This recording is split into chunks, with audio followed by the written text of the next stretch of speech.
Main কাজ করে সালামাইবের নাম ঠিকানা দিব না? না স্যার, এটা দেখেন আপনি। ওমায়া তোমার তো দোষ ছিল যে মানে ওই আমার কোথায় ধরছে? এদের দোষ ছিল, তুমি ছাড়াই নিয়ে আমি কেন স্যার? তাহলে স্যারে দিছে কেন ওনারা? হ্যাঁ, ওনারা স্যারে দিছে কেন? স্যারে আমার কাছে নিউজ আছে এরকম। তাহলে ওনার স্যারে দিছে যে এটা ওনারা ভুল করছে না, যে ফাইছে ধরে রাখতে হবে তো। মামলা দিচ্ছে, তুমি কোটিতে ছাড়াই নিয়ে আসছো।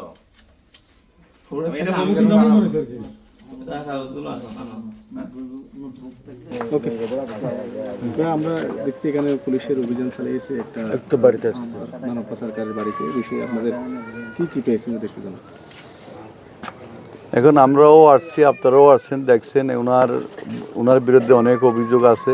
উনি বিভিন্ন ওই সন্ত্রাসী সংগঠনের সঙ্গে জড়িত আছে, সেটা আগেও বলছি আমরা।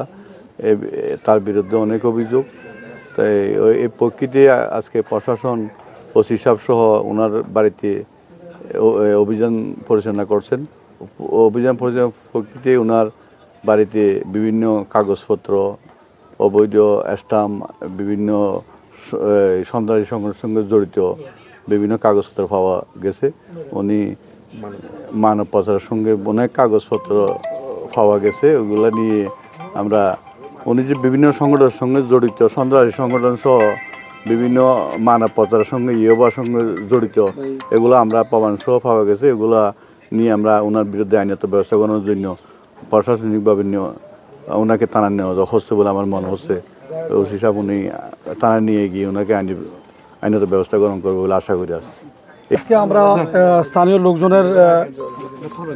আজকে আমরা স্থানীয় লোকজনের অভিযোগের ভিত্তিতে শহীদুল হক নামে এক ব্যক্তির বাড়িতে অভিযান চালাই। তিনি মানব পাচার সহ বিভিন্ন অপরাধের সাথে জড়িত আছে, এই ধরনের তথ্য আমাদের কাছে ছিল। আমরা ওই তথ্যের ভিত্তিতে তার বাড়ি তল্লাশি করি। যদি কোনো অবৈধ কোনো কিছু পাইনি। বিভিন্ন জায়গায় মানব পাচার করেছে এই সংক্রান্ত কিছু ডকুমেন্টস আমরা পেয়েছি, এগুলো আমরা জব্দ করেছি। তাকে জিজ্ঞাসাবাদ করতেছি। আমরা তাকে আপাতত নিয়ে যাব, জিজ্ঞাসাবাদ করে যদি তার কোনো অপরাধের সাথে তার সম্পৃক্ততা পাই তাহলে আমরা আইনে হাতে নিয়ে আসবো, নাহলে আমরা তার পরিবারের জিম্মা দিয়ে দিব। মামলা কয়টি ছিল? আমরা ইতিমধ্যে তার কাগজপত্র ঘেটে আমাদের যে অনলাইনে যে আমাদের যে সিটিএমএস সার্চ করে আমরা তার বিরুদ্ধে এ পর্যন্ত 5টি মামলার মানব পাচার সংক্রান্ত মামলার তথ্য পেয়েছি।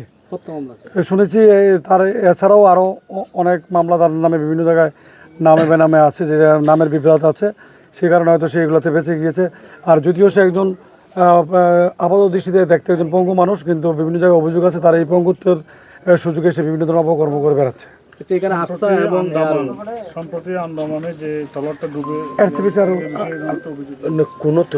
আমরা যদি কোনো সবগুলো তথ্য আমরা দেখতেছি, আর স্থানীয় চেয়ারম্যান সাহেবও আছে, গণমান্য ব্যক্তিবর্গ আছে, সবার উপস্থিতিতে আমরা এই বাড়িতে অভিযান করেছি। আর আন্দামান সাগরে যে এই ঘটনা বিষয়ে বললেন, এই বিষয়ে আমরা শুনতেছি যে সে এই ঘটনার সাথে সম্পৃক্ত আছে। আমরা এটি যাচাই বাছাই করে আইনের আওতায় নিয়ে আসবো।